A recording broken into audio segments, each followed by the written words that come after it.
It's been almost 1 week after Trump won the recent US election and will be the next president of the United States.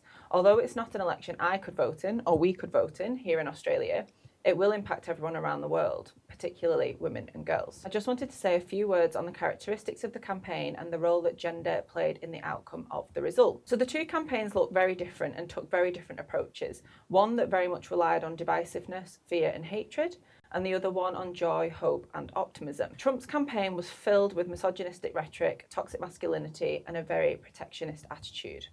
It is no surprise that some of the voters that allowed Trump to succeed were predominantly white men. Approximately 55% of those who voted Trump were men, and 57% of voters who voted Trump were white.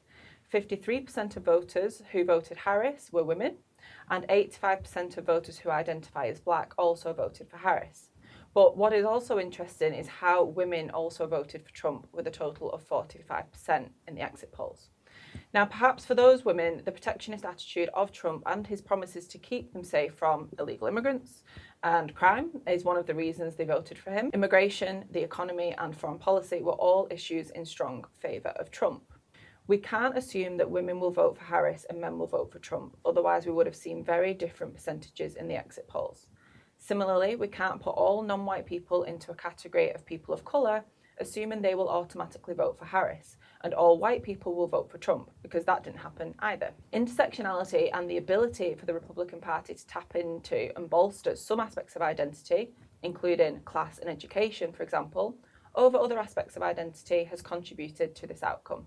For some people, they are so aggrieved with the past 4 years for a variety of reasons that they would rather have Trump back in power. For others, it's also a question of how the Democrats have behaved in relation to the ongoing genocide in Gaza and the situation between Israel and Palestine, and could not bring themselves to vote for Harris because they simply couldn't align themselves with her either. I also don't think Harris lost just because she's a woman of colour.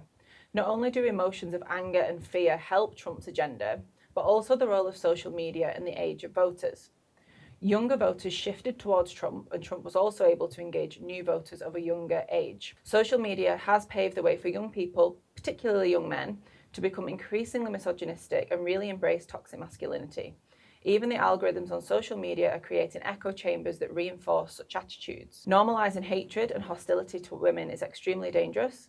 If women do invoke any sort of emotion, it is dismissed as being weak or feminine and counteracted with a hypermasculinity.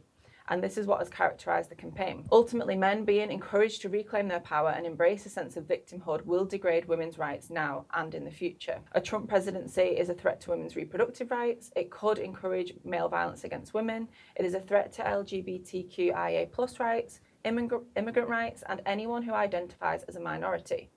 Also, Trump actively undermines human rights, the rule of law, climate action, and global security.